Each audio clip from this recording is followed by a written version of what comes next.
नमस्कार दोस्तों, आपका स्वागत है मेरे YouTube चैनल स्टडी हार्ट पर। आज का हमारा विषय है जर्नल एंट्रीज। दोस्तों, क्लास 11th 12th ये शुरुआती क्लास है अकाउंट्स के लिए। बहुत सारे बच्चे हैं जिन्होंने ग्रेजुएशन और पोस्ट ग्रेजुएशन भी कर लिए, मगर जब भी कहीं जर्नल एंट्रीज करने की बात आती है तो आज भी वो रटंत विद्या पर चलते हैं। जर्नल एंट्रीज़ को रट लेते हैं और उसके हिसाब से वो लिख करके आते हैं, जिनमें कभी कभार नहीं वो अक्सर जो है गलतियां हो जाती हैं। जर्नल एंट्रीज़ को सीखने के दो मेथड हैं, एक ट्रेडिशनल अप्रोच है और एक मॉडर्न अप्रोच। आज हम लोग मॉडर्न अप्रोच के बारे में बात करेंगे। अगले कुछ मिनटों के अंदर मैं आपको जर्नल एंट्रीज़ बनानी सिखाऊंगा कि किस तरह से जर्नल एंट्रीज़ जो है वो की जाती हैं, और भविष्य में आपको किसी प्रकार की कोई प्रॉब्लम नहीं आएगी। जिस भी तरह की जर्नल एंट्रीज आपके सामने होगी, आप सेकंडों के अंदर उसको बना दोगे। जैसा कि आप मेरे पीछे बोर्ड में देख पा रहे हैं, मैंने कुछ अकाउंट्स लिखे हुए हैं जब कुछ जर्नल एंट्रीज की हुई हैं, जैसे furniture account DR to cash. अब यहाँ पर फर्नीचर अकाउंट के आगे DR लिखा गया है, तो फर्नीचर जो है वो DR हो रहा है। टू कैश यानी कि कैश को क्या किया जा रहा है, क्रेडिट किया जा रहा है। Rent account DR, salary account DR to cash account, यह भी एक तरह की जर्नल एंट्रीज है। यहां पर रेंट अकाउंट को DR किया गया है, सैलरी अकाउंट को DR किया गया है, कैश अकाउंट के साथ में टू लगाया गया है, यानी कि उसको क्रेडिट किया गया है। क्यों, क्या रीजन है इसके पीछे, क्या कारण है, क्या मेथड है? तो यही मॉडर्न रूल आज आपने सीखेंगे। तो मेरे साथ कंटिन्यू रहिएगा, वीडियो को स्किप मत कीजिएगा। हो सकता है कोई बात छूट जाए और फिर आपसे जर्नल एंट्री ना बने। तो चलिए शुरू करते हैं फिर हमारा वीडियो। जैसा कि आप मेरे पीछे देख पा रहे हो, एक फॉर्मेट बना हुआ है डेट, जर्नल एंट्रीज का date, particular, ledger folio, amount DR, amount CR लिखा हुआ है। हम जो बात करेंगे, सबसे पहले मशीन परचेज की जाती है तो एंट्री है machinery account DR to cash. दूसरी जनरल एंट्री में रेंट पेड किया जा रहा है तो rent paid account DR to cash. ये जो गुलाबी घेरे के अंदर मैंने जो जर्नल एंट्रीज कर रखी है, अपने सिर्फ इतना पार्ट सीखेंगे, सिर्फ इतना सा पार्ट ही। जैसे रेंट अकाउंट, उसके आगे DR लिखा हुआ है टू कैश। ये जो इतना सा गोल घेरे में लिखा हुआ पार्ट है कि रेंट अकाउंट DR क्यों हुआ, कैश अकाउंट CR क्यों हुआ, बस हमें सिर्फ इतना सा पार्ट ही समझना है। ठीक है, देखिए बिजनेस के अंदर जो भी अकाउंट्स होंगे, जो आप DR की साइड में लिखोगे, CR जिसे आप DR करोगे या CR करोगे, जो भी है बिजनेस में अकाउंट्स, या तो अकाउंट लायबिलिटी से रिलेटेड होगा, या अकाउंट इनकम से रिलेटेड होगा, या अकाउंट कैपिटल से रिलेटेड होगा, या अकाउंट लॉसेस से रिलेटेड होगा, या एक्सपेंसेस से रिलेटेड होगा, या एसेट से रिलेटेड होगा। जैसे ही आप कोई जर्नल एंट्री को स्टडी करेंगे, पढ़ेंगे, वहाँ पर जितने भी अकाउंट्स के नाम लिखे जाएंगे, आपको बस पता ये करना है कि वो जो अकाउंट है वो एसेट्स का अकाउंट है, लायबिलिटी का अकाउंट है, इनकम का है, कैपिटल का है, लॉसेस का है, एक्सपेंसेस का है। बस कुछ देर तक मेरे साथ और बने रहिए, आपको जर्नल एंट्रीज बहुत आसानी से आएंगी। तो देखिए बोर्ड पे आपको दिखाई दे रहा है, मैंने लिखा हुआ है एसेट्स, एक्सपेंसेस, फिर एक तीर का निशान है जो ऊपर की तरफ जा रहा है। इसका मतलब है कि बिजनेस के अंदर हमें ये बिजनेस के पॉइंट ऑफ व्यू से देख के चलना है। अगर बिजनेस के अंदर कोई नई एसेट्स इंट्रोड्यूस हो रही है, या बिजनेस के अंदर कोई एक्सपेंसेस हो रहा है और वो इंक्रीज हो रहे हैं, तो उन्हें डेबिट साइड में लिखा जाएगा। अगर एसेट्स और एक्सपेंसेस डिक्रीज हो रहे हैं, कम हो रहे हैं, तो उन्हें CR साइड में लिखा जाएगा।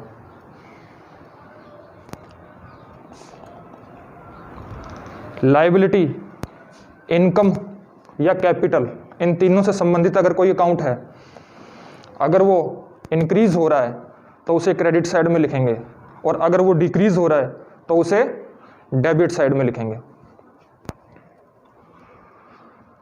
अभी आपके सामने पूरा परफॉर्मा आ चुका है।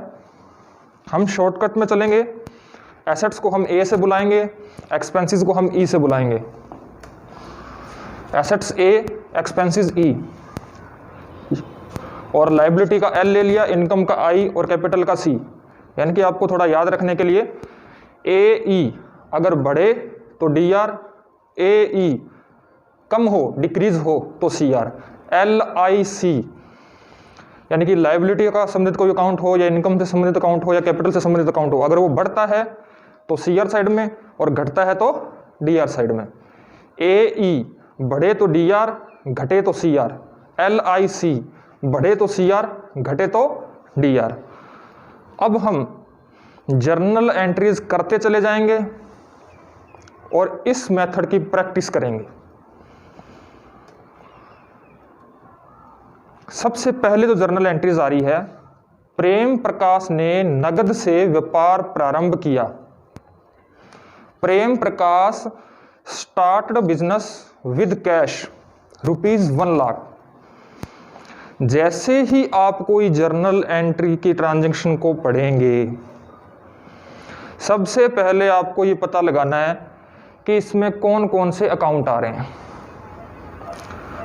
प्रेम प्रकाश है वो बिजनेस शुरू कर रहा है, उसके लिए वो कैपिटल लेके आता है, यानी कि घर से रुपए लेकर के आता है बिजनेस में लगाने के लिए, तो उसको कैपिटल बोला जाता है। यहां पर जो दो अकाउंट इफेक्ट दे रहे हैं, वो एक अकाउंट है कैश का और एक अकाउंट है कैपिटल का। अब प्रॉब्लम यहां आती है कि हम कैश को डीआर करें या कैपिटल को डीआर करें, हम कैश को सीआर करें या कैपिटल को सीआर करें। यहां हमारा मॉडर्न रूल क्या कहता है? हमारा मॉडर्न रूल यहां ये कहता है कि बिजनेस के लिए कैश क्या है? एसेट है। बिजनेस के लिए दो अकाउंट प्रभावित हो रहे हैं, एक कैश का और एक कैपिटल का। कैश बिजनेस के लिए क्या है? अब हमें सबसे पहले जर्नल एंट्री पढ़नी है, उसके अंदर कौन कौन से अकाउंट आ रहे हैं ये ध्यान में रखना है, और वो किस नेचर का है, एक्सपेंसेस है या एसेट्स है या लायबिलिटी है या इनकम है या कैपिटल, उसका पता लगाना है। और उसके बाद में ये इस अप्रोच का हम इस्तेमाल करेंगे। तो बिजनेस के लिए कैश एसेट्स है। पहले बिजनेस में 0 रुपए थे, कुछ नहीं लगाया हुआ था, अब वो बंदा घर से रुपए लेकर के आ रहा है बिजनेस में लगाने के लिए, कैश लेके आ रहा है। तो इसका मतलब क्या हुआ कि बिजनेस के अंदर कैश इंक्रीज हो रही है, और कैश हमारी क्या है? कैश हमारी एसेट है। तो क्या रूल है? एसेट अगर बढ़ती है तो उसे डीआर साइड में लिखा जाता है। तो मैंने कैश अकाउंट डीआर लिख दिया और उसके सामने 1 लाख रुपए लिख दिए। कैपिटल के बारे में क्या कहता है कि कैपिटल अगर इंक्रीज हो रही हो, अब अगर वो कैश लेकर के आ रहा है और एसेट्स में अगर वृद्धि हो रही है, तो दूसरी तरफ वो उसकी कैपिटल भी तो है। पहले कैपिटल भी कुछ नहीं थी, 0 थी, अब कैपिटल भी इंक्रीज हो रही है। तो कैपिटल जब इंक्रीज होती है तो उसे कौन सी साइड में लिखा जाता है? सीआर साइड में। कैश बिजनेस के लिए एसेट्स है जो कि इंक्रीज हो रही है, इसलिए इसे डीआर करेंगे, कैश अकाउंट डीआर। बिजनेस में कैपिटल भी इंक्रीज हो रही है तो कैपिटल को सीआर करेंगे। रूल है ना, LIC, सी का मतलब कैपिटल, अगर बढ़ रही है इंक्रीज हो रही है तो उसको सीआर करेंगे। आगे देखो, माल खरीदा 40,000, परचेज गुड्स ₹40,000। सबसे पहले पता लगाओ यहां कौन कौन से अकाउंट्स आ रहे हैं। तो जो परचेज गुड्स फॉर 40,000 है, हमें पता चल रहा है कि इसमें परचेज की बात हो रही है और कैश की बात हो रही है। एक परचेज अकाउंट की बात हो रही है और एक कैश अकाउंट की बात हो रही है। अब हमें क्या करना है? परचेज बिजनेस के लिए क्या है? तो मैं आपको बता दूं, बिजनेस के लिए परचेज एक्सपेंसेस है, और यहां पर एक्सपेंसेस क्या हो रहे हैं? आपने गुड्स परचेज की और परचेज एक्सपेंसेस है, खर्चा है बिजनेस के लिए। आपके गले में 50,000 रुपये पड़े हैं, आपने 10,000 रुपये का कोई गुड्स खरीद लिया, परचेज कर लिया, तो आपका खर्चा क्या हो गया, बढ़ गया। बिजनेस के लिए परचेज एक्सपेंसेस है जो कि इंक्रीज हो रही है, इसलिए इसे डीआर साइड में लिखेंगे। तो परचेज अकाउंट डीआर कर दिया। बिजनेस के लिए कैश क्या है, एसेट है, एसेट है बिजनेस के लिए कैश। और माल आप परचेज कर रहे हो तो एक्सपेंसेस तो आपके बढ़ रहे हैं, पर जा रहा है आपसे पैसा, कैश आपकी जा रही है। और एसेट के बारे में, कैश क्या है, एसेट है। और एसेट के बारे में क्या रूल है कि अगर एसेट कम होती है बिजनेस में तो उसको सीआर साइड में लिखते हैं। तो परचेज अकाउंट डीआर इसलिए हुआ कि परचेज एक्सपेंसेस है जो कि इंक्रीज हो रहा है, इसलिए डीआर करेंगे। बिजनेस के लिए कैश एसेट है जो कि डिक्रीज हो रही है, इसलिए कैश अकाउंट को क्या करेंगे, सीआर करेंगे। नगद माल बेचा, सोल्ड गुड्स फॉर कैश 25,000। अब पता लगाओ कि यहां पर कौन से दो अकाउंट प्रभावित हो रहे हैं। तो यहां पर दो अकाउंट प्रभावित हो रहे हैं, कैश अकाउंट का और सेल्स अकाउंट का। कैश बिजनेस के लिए क्या है, एसेट है। जैसे ही आप कोई गुड्स को बेचोगे तो आपके पास कैश आएगी। तो बिजनेस के अंदर बिजनेस के लिए कैश एसेट है जो कि इंक्रीज हो रही है, इसलिए इसे डीआर करेंगे। कैश अकाउंट के सामने ही डीआर क्यों लिखा है, क्योंकि कैश हमारी एसेट है। अगर वो बढ़ती है, इंक्रीज होती है तो उसको डीआर, और अगर वो डिक्रीज होती है तो उसको सीआर करते हैं। अब यहाँ पर क्या हो रहा है, गुड्स हमने सोल्ड कर दी, हमने गुड्स को बेच दिया, बेचने से हमारे पास पैसा आ रहा है, कैश आ रहा है। तो बिजनेस के लिए कैश एसेट्स है, और जब बिजनेस में आता है तो उसको डीआर किया जाता है। दो अकाउंट प्रभावित हो रहे हैं, एक कैश और एक सेल्स का। अब सेल्स क्या है, जिस तरह से परचेज बिजनेस का एक्सपेंसेस है और सेल्स जो है वो बिजनेस के लिए इनकम है। बस आपको यही ध्यान रखना है कि सेल्स बिजनेस के लिए क्या है, इनकम है। तो लायबिलिटी, इनकम और कैपिटल, अगर इनमें बढ़ोतरी होती है, अगर ये इंक्रीज होते हैं तो उन्हें सीआर साइड में लिखा जाता है। ठीक है। तो टू सेल्स अकाउंट क्या हो रहा है, सीआर। सेल्स सीआर इसलिए हो रहा है, बिजनेस के लिए सेल्स इनकम है जो कि इंक्रीज हो रही है, तो सेल्स को सीआर करेंगे। आपने कोई माल नहीं बेचा, 1 रुपये का माल नहीं बेचा, तो सेल्स शून्य खड़ी है। लेकिन जैसे आपने 10,000 का, 20,000 का, 50,000 का माल बेच दिया तो सेल्स बढ़ेगी, तो इसलिए उसको सीआर किया हुआ है। महेश से माल खरीदा, परचेज गुड्स फ्रॉम महेश। देखो जर्नल एंट्रीज के अंदर ये जो आपको बनाने को दी होती है, अगर किसी व्यक्ति का नाम आ जाए और आगे ये ना बताया हो कि उसे कैश में परचेज किया जा रहा है या कैश में सेल किया जा रहा है, जैसे यहाँ पर है महेश से माल खरीदा। अब नगद में खरीदा है या उधार में खरीदा है, इसका कोई पता नहीं चल रहा अपने को। तो ऐसी पोजीशन में हम क्या करते हैं कि अगर नाम दिया हो, जैसे महेश से माल खरीदा, तो हम इसे उधार, यानी कि उधार खरीदना मानेंगे कि उधार माल खरीदा है। तो यहाँ पर जो प्रभावित होने वाले अकाउंट है वो है महेश अकाउंट और परचेज अकाउंट। महेश से माल खरीदा है तो महेश अकाउंट और परचेज अकाउंट। अब डीआर महेश को करेंगे या परचेज को करेंगे, सीआर परचेज को करेंगे या महेश को करेंगे, ये सब हमने देखना है। तो परचेज बिजनेस के लिए एक्सपेंसेस है जो कि इंक्रीज हो रही है। अब यहाँ पर फिर से आप कोई गुड्स परचेज कर रहे हो तो आपकी परचेज एक्सपेंसेस है, एक्सपेंसेस बढ़ रहा है। एक्सपेंसेस ई एक्सपेंसेस क्या हो रहा है, इंक्रीज हो रहा है। एक्सपेंसेस अगर इंक्रीज हो रहा है तो उसे डीआर साइड में लिखेंगे। तो परचेज अकाउंट डीआर। महेश को अब हमने पैसे देने हैं, तो महेश को हमने पैसे देने हैं तो इसका मतलब महेश क्या है, हमारी लायबिलिटी है। बिजनेस के लिए महेश लायबिलिटी है, और लायबिलिटी जब भी इंक्रीज होती है तो उसे सीआर साइड में लिखा जाता है। बिजनेस के लिए महेश उधार माल खरीदा तो लायबिलिटी है, वो हमारा क्रेडिटर है। क्रेडिटर हमारी लायबिलिटी होती है, तो हमारी लायबिलिटी बढ़ रही है। तो बिजनेस के लिए महेश उधार माल खरीदा तो लायबिलिटी है जो कि इंक्रीज हो रही है, तो महेश अकाउंट को सीआर करेंगे। तो एंट्री बन गई purchase account DR to Mahesh account.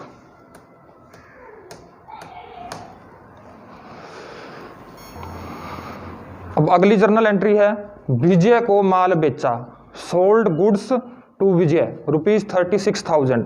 यहाँ पर प्रभावित होने वाले खाते कौन से हैं? 2 अकाउंट्स हैं, एक सेल्स अकाउंट है और एक विजय अकाउंट है। अब विजय को माल बेचा, उधार बेचा या नकद बेचा, लेकिन नाम आ गया और आगे ये जानकारी नहीं दी गई है कि वो कैश में बेचा है, तो हम उसको उधार ही मानेंगे। तो विजय को माल बेचा, सेल्स अकाउंट आ रहा है और विजय अकाउंट आ रहा है। अब इनमें से डीआर कौन होगा, इसमें से सीआर कौन होगा? हमने माल बेचा है, बिजनेस के लिए विजय एसेट है, हमने किसी को उधार माल बेच दिया, तो अब हमें भविष्य में उससे पैसे लेने हैं, तो वो हमारा डेटर बन जाता है। और डेटर बिजनेस के लिए एसेट होती हैं और एसेट्स इंक्रीज हो रही है। आपने 10,000 का माल किसी को बेच दिया, फिर किसी को 20,000 का बेच दिया, तो 30,000 का माल निकल गया, फिर 10,000 का बेच दिया, 40,000 का उधार माल बन गया। तो डेटर क्या हो रहा है? इंक्रीज हो रहा है। बिजनेस के लिए विजय एसेट्स डेटर है जो कि इंक्रीज हो रही है, इसलिए इसे डीआर करेंगे।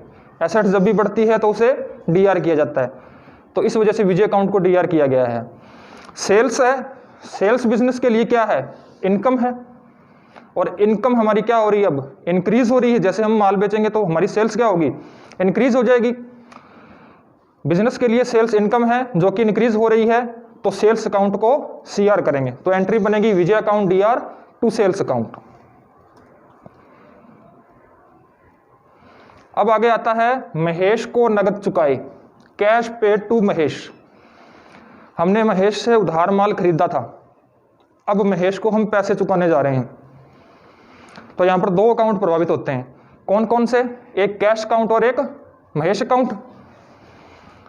अब महेश को नगद चुकाए तो पैसा आ रहा है या पैसा जा रहा है?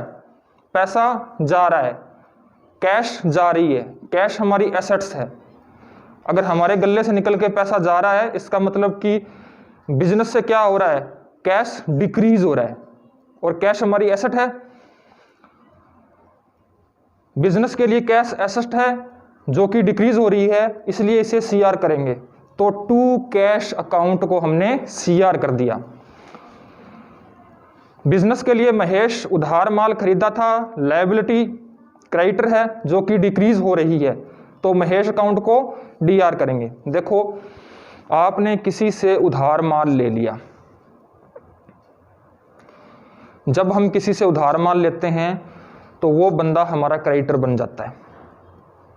अब जब हम उसको, वो हमारा क्रेडिटर बन जाता है, क्रेडिटर हमारी लायबिलिटी होती है। लायबिलिटी जब बढ़ती है तो उसको सीआर साइड में लिखा जाता है। लेकिन जैसे ही हम महेश को पैसा चुका देंगे तो हमारी लायबिलिटी क्या होगी? कम होगी। मार्केट में हमने 10 जनों को पैसा देना है, हमारी लायबिलिटी बढ़ी हुई है। अब जैसे जैसे 1 को, 2 को, 3 को, 4 को, 5 को पैसा देते जाएंगे, हमारी लायबिलिटी कम होती चली जाएगी। तो बिजनेस के लिए महेश उधार माल खरीदा था, लायबिलिटी क्रेडिटर है जो कि डिक्रीज हो रहे हैं, तो महेश अकाउंट को डीआर करेंगे। लायबिलिटी, इनकम या कैपिटल, तीनों से संबंधित कोई भी अकाउंट हो, अगर डिक्रीज हो रहा है तो उसे डेबिट साइड में लिखते हैं। तो एंट्री बनती है Mahesh account DR to cash account. व्यक्तिगत प्रयोग हेतु रोकड़ निकाली। कई बार बिजनेसमैन क्या करता है, खुद को उसे घर के लिए अगर कोई आवश्यकता पड़ती है या कुछ और निजी काम से, तो अपने बिजनेस से वो कुछ पैसा बाहर निकाल लेता है, जिसे ड्राइंग कहा जाता है। व्यक्तिगत प्रयोग हेतु रोकड़ निकाली, withdraw cash for personal use 5,000।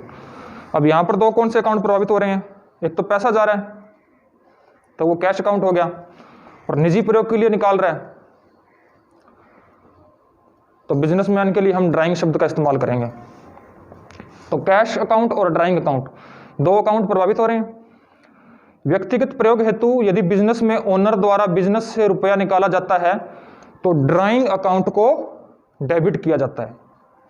दूसरी तरफ बिजनेस से पैसा जा रहा है, कैश जारी है, कैश हमारी एसेट्स है, अगर वो बिजनेस से जा रही है तो वो डिक्रीज हो रही है, और एसेट्स अगर डिक्रीज होती है तो उसे किधर की साइड में लिखा जाता है? सीआर साइड में लिखा जाता है। तो जनरल एंट्री बन गई drawing account DR to cash account. Vijay से प्राप्त हुए, रिसीव्ड कैश फ्रॉम विजय। यहां पर 2 अकाउंट कौन कौन से प्रभावित हो रहे हैं? एक विजय अकाउंट और एक कैश अकाउंट। अब विजय को डीआर करें या कैश को डीआर करें? पैसा आ रहा है, कैश आ रही है विजय से, एसेट्स बढ़ रही है, तो कैश अकाउंट डीआर हो जाएगा। विजय हमारा डेटर था, जब हमने उसको उधार माल बेचा था तो हमारे डेटर बढ़ गए थे, यानी कि हमारे एसेट्स में वृद्धि होगी थी, तो हमने वहां पर विजय को डीआर किया था। अब विजय ने हमारे पैसे दे दिए तो हमारे डेटर यानी कि हमारी एसेट्स क्या हो रही है, कम हो रही है। देखो दोनों तरफ ही एसेट्स के अकाउंट है, एक तरफ कैश एसेट्स का अकाउंट है जिसमें इंक्रीज हो रहा है, और दूसरी तरफ विजय है, वो भी हमारा डेटर है, हमारी एसेट है, हमने उसको उधार माल बेचा था तो वो भी हमारी एसेट है। अब वो क्या हो रहा है, जैसे वो पैसा चुकाएगा तो हमें उसका नाम हमारे अकाउंट से काटना पड़ेगा, तो इसका मतलब है कि लायबिलिटी एसेट्स मेरी क्या होगी, डिक्रीज होगी। तो डिक्रीज होने पर एसेट्स को AE एसेट्स डिक्रीज होती है तो उसको CR किया जाता है, इसलिए टू विजय को CR किया गया। मजदूरी चुकाई, वेजेस पेड। वेजेस जो है बिजनेस के लिए एक्सपेंसेस होता है जी। अब आप उधार मजदूरी तो चुका नहीं सकते, मजदूरी चुकाओगे तो पैसे ही दोगे उसके लिए। अब यहाँ पर क्या हो रहा है, दो अकाउंट प्रभावित हो रहे हैं, एक वेजेस अकाउंट और एक कैश अकाउंट। बिजनेस के लिए वेजेस एक्सपेंसेस है जो कि इंक्रीज हो रहे हैं। आप आराम से अपनी शॉप में या अपने बिजनेस में आप आराम से बैठे हो, काम कर रहे हो,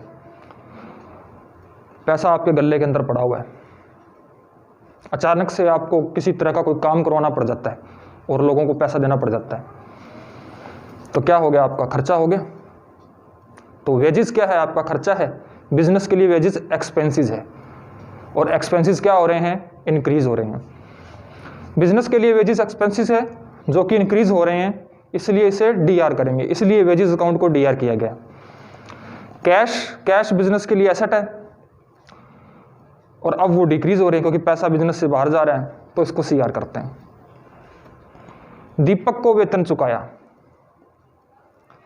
पेड सैलरी टू दीपक 5000। दो अकाउंट प्रभावित होते हैं, सैलरी अकाउंट और कैश अकाउंट। बिजनेस के लिए सैलरी एक्सपेंसेस है जो कि इंक्रीज हो रही है, इसलिए इसे डीआर करेंगे। आपने किसी को कोई सैलरी नहीं देनी क्योंकि आपने वर्कर नहीं रखा, सिर्फ आप अकेले काम करते हो, तो आपका पैसा आपका गले में रहेगा।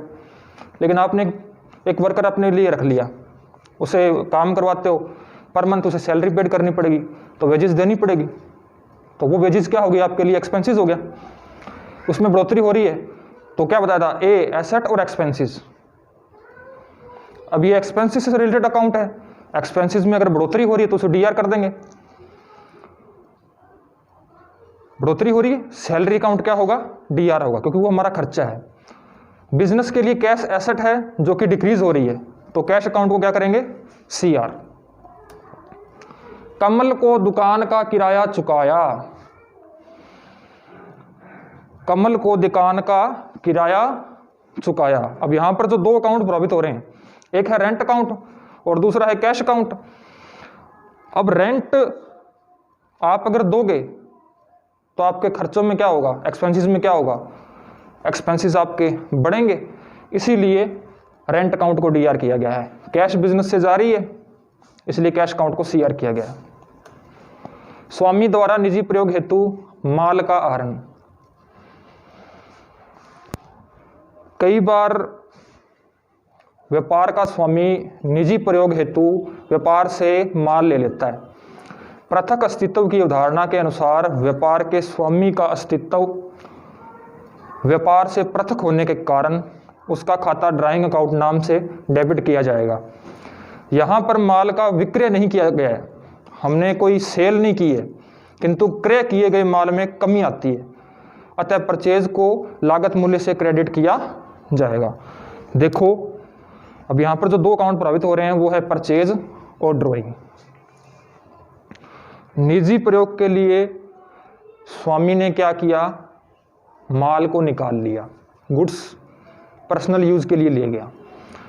जब हमने माल परचेज किया था तो हमारे खर्चों में बढ़ोतरी हो गई थी, एक्सपेंसेस हमारे बढ़ गए थे। आपने 10,000 का माल खरीदा, 10,000 से बढ़ गया, 50 का खरीदा, 50 से बढ़ गया।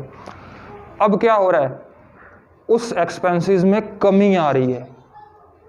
आपके पास 50,000 का माल खरीदा हुआ पड़ा था, उसमें से आपने 10,000 का माल बेच दिया, एक्सपेंसेस सेल हो गई, अब 40,000 का माल आपके पास पड़ा है, किसी कारणवश निजी प्रयोग हेतु 5,000 का माल अगर बिजनेस का ओनर निकाल के ले जाता है तो वो ड्राइंग करके ले गया, तो जो परचेज है वो हमारी डिक्रीज हो रही है, यानी कि हमारा एक्सपेंसेस कम हो रहा है। तो ड्राइंग अकाउंट को डीआर करेंगे और एक्सपेंसेस अगर कम हो रहे हैं, माल के अंदर परचेज के अंदर कमी आएगी ना, अगर परचेज में बढ़ोतरी होगी, बढ़ेगा तो उसे डीआर करेंगे क्योंकि वो हमारा एक्सपेंसेस है। अगर उसमें कमी आती है तो हम उसको सीआर करेंगे। तो एंट्री बनती है drawing account DR to purchase account. नमूने के रूप में माल का मुफ्त वितरण। कई बार कई बिजनेस के अंदर क्या होता है कि जैसे मान लो कोई टॉफियाँ बनाने की फैक्ट्री है या कोई टॉयज़ बनाने की फैक्ट्री है, तो वो क्या करते हैं कि सैंपल के तौर के ऊपर अपना कुछ माल जो है मार्केट में भेज देते हैं कि लोग पहले इन्हें खाए या इनको टेस्ट करें। अगर टॉफ़ी वगैरह से, कैंडी वगैरह से समझ बिजनेस है, किसी भी तरह का बिजनेस है, तो सैम्पलिंग के तौर के ऊपर कुछ गुड्स भेजी जाती है जो सेल नहीं होती है, उसको सेल नहीं कह सकते क्योंकि उसका कोई पैसा नहीं आता है, तो वो बिजनेस के लिए खर्चा होती है, ठीक है। लेकिन हमारा परचेज तो कम हो गया, हमारे पास 1 लाख रुपए की टॉफ़ियाँ पड़ी थी, उसमें से हमने 10,000 टॉफ़ियाँ फ्री में बांट दी लोगों को, तो हमारा परचेज तो कम हो गया। अगर परचेज हमारा एक्सपेंसेस अगर वो कम होता है तो उसे सीआर साइड में लिख दिया गया है, और फ्री सैंपल अकाउंट हमारे लिए एक्सपेंसेस है और एक्सपेंसेस में बढ़ोतरी हो रही है तो उसको डीआर किया गया है। दान में माल देना, यहां पर भी परचेज में क्या आ रही है, कमी आ रही है, इसलिए टू परचेज लिखा गया है। लेकिन खर्चा कौन सा हो रहा है, चैरिटी। यह गुड्स की सेल्स नहीं है अपितु बिजनेस के लिए एक एक्सपेंसेस है। खर्चों में वृद्धि होने के कारण चैरिटी अकाउंट को डीआर किया गया है, यानी कि चैरिटी अकाउंट डीआर 2000। परचेज में कमी होने के कारण परचेज अकाउंट को सीआर किया जाएगा। चोरी, आग अथवा अन्य कारणों से माल की हानि। आपके गोदाम के अंदर 1 करोड़ का माल पड़ा है, उसमें से अगर कुछ माल चुरा लिया जाए या कुछ गुड्स को आग लग जाए या कोई बाढ़ भूकंप आ जाए, कभी कभी माल चोरी, आग, भूकंप, बाढ़ आदि के कारण नष्ट हो जाता है, तो इसे बिजनेस के लिए एक एक्सपेंसेस माना जाता है, ठीक है। बिजनेस के लिए एक्सपेंसेस माना जाता है तो एंट्री करेंगे लॉस बाय थेफ्ट अगर आग से गया है, लॉस बाय थेफ्ट अगर चोरी हुआ है माल, लॉस बाय फायर अगर आग के कारण नष्ट हो गया, लॉस बाय अर्थक्वेक अगर भूकंप के कारण, लॉस बाय फ्लड अगर बाढ़ के कारण हो गया, तो ये डीआर हो जाएंगे।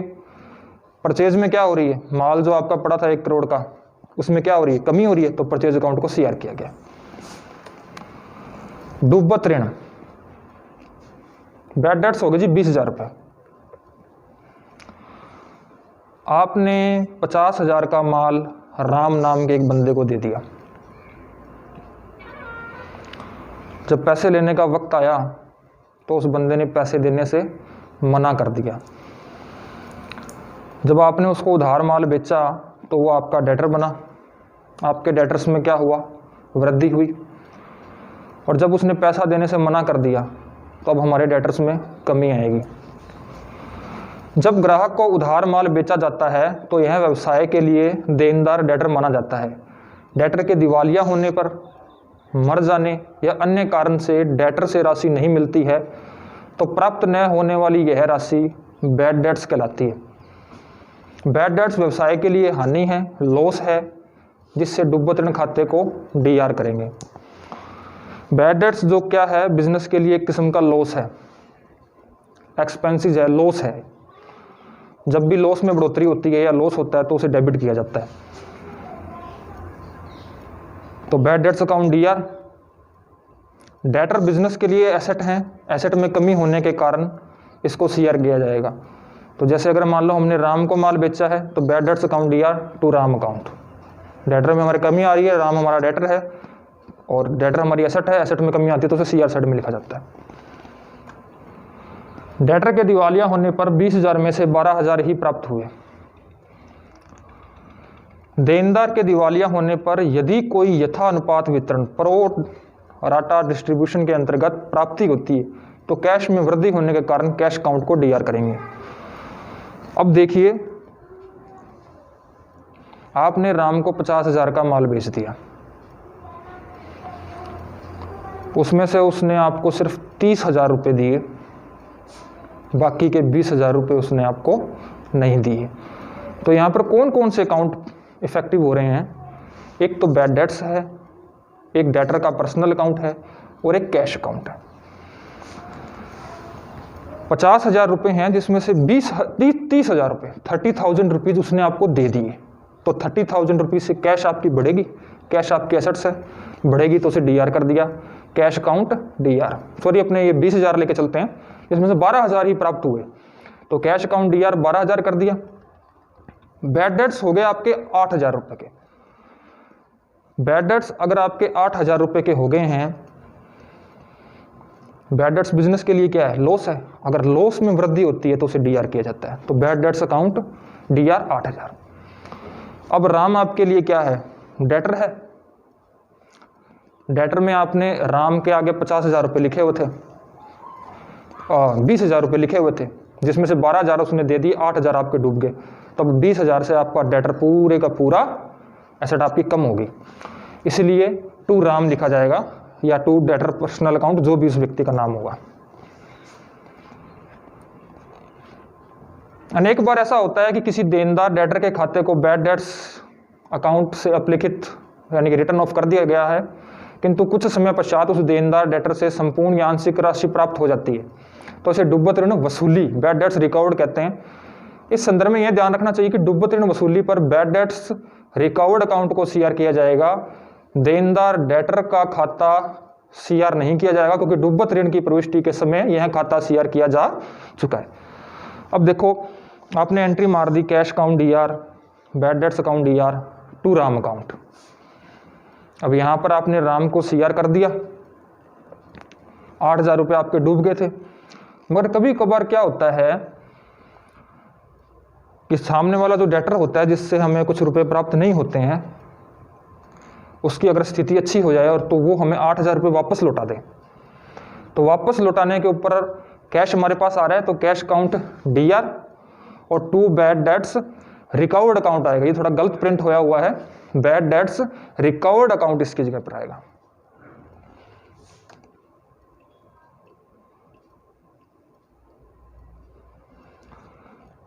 बैंक व्यवहारों का लेखा करना, रिकॉर्डिंग द बैंकिंग ट्रांजैक्शन। सभी व्यापारी बैंक में अपना खाता खोलते हैं, क्योंकि आजकल अधिकतर प्राप्तियां भुगतान बैंक के माध्यम से होते हैं। बैंक में बचत बैंक खाता यानी कि सेविंग बैंक अकाउंट, चालू खाता, करंट अकाउंट, आवर्ती जमा खाता, रिकरिंग डिपॉजिट अकाउंट तथा स्थायी जमा खाता, फिक्स डिपॉजिट अकाउंट खोले जाते हैं। व्यापार की पुस्तकों में बैंक संबंधी व्यवहार की पुष्टि करते समय बैंक शब्द का तात्पर्य चालू खाते से। अब देखिए, जो बिजनेसमैन जो है वो बैंक से संबंधित कई व्यवहार करता है, तो हम उसकी भी एक जर्नल एंट्री समझ लेते हैं कि किस तरीके से होगी। बैंक में खाता खुलवाने पर अथवा बैंक में रोकड़ जमा कराने पर cash deposit in bank account ₹5500। आप एक बिजनेसमैन हैं, आपने बैंक के अंदर एक अकाउंट खोल दिया।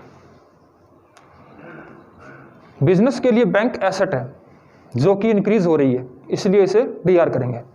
आपके नाम से कोई बैंक अकाउंट नहीं है, उसमें कोई रुपया नहीं है। आप बैंक में गए, अपने बिजनेस का एक अकाउंट खोल दिया, आपने उसमें 1 लाख रुपए जमा करवा दिए। बैंक बिजनेस के लिए एसेट होती है। बैंक में पैसा जा रहा है तो बैंक इंक्रीज हो रहा है, बैंक अकाउंट इंक्रीज हो रहा है, तो उसे डीआर करेंगे। लेकिन आपके बिजनेस से क्या निकल के जा रहा है? कैश निकल के जा रही है। कैश भी आपकी एसेट है, बैंक भी एसेट और कैश भी एसेट है। लेकिन बैंक अकाउंट के अंदर बढ़ोतरी हो रही है तो उसे बैंक अकाउंट को डीआर कर दिया।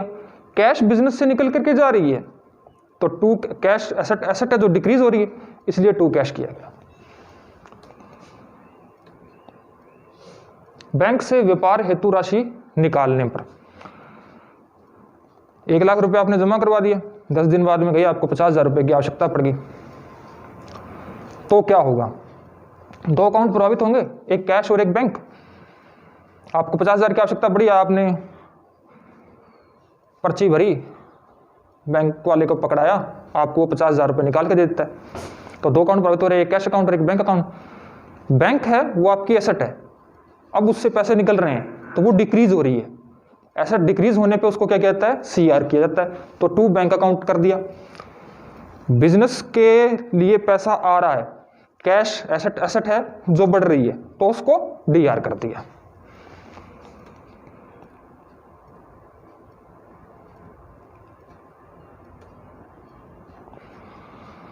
अब एक लास्ट एंट्री देख लेते हैं हम। रवि से फर्नीचर खरीदा, परचेज फर्नीचर फ्रॉम रवि। तो यहां पर दो अकाउंट प्रभावित होंगे, एक रवि अकाउंट और एक फर्नीचर। फर्नीचर बिजनेस के लिए एसेट है। आप बिजनेस करते हो, आपके पास कोई फर्नीचर नहीं है, मान लीजिए आपने 3 लाख रुपए का फर्नीचर परचेज कर लिया। अब वो फर्नीचर बिजनेस के लिए क्या है, एसेट है। एसेट में बढ़ोतरी होती है तो उसको क्या करते हैं, डीआर। तो फर्नीचर अकाउंट डीआर। किससे खरीदा है, रवि से खरीदा है। अब उसका नाम आ गया तो इसका मतलब है कि उसको अपने उधार में खरीदा है। तो रवि हमारे लिए क्या है, लायबिलिटी बन गया। और लायबिलिटी में बढ़ोतरी होती है तो लायबिलिटी को क्या किया जाता है, सीआर किया जाता है। तो दोस्तों आज की जर्नल एंट्रीज मुझे लगता है आपको समझ में आ गई होगी।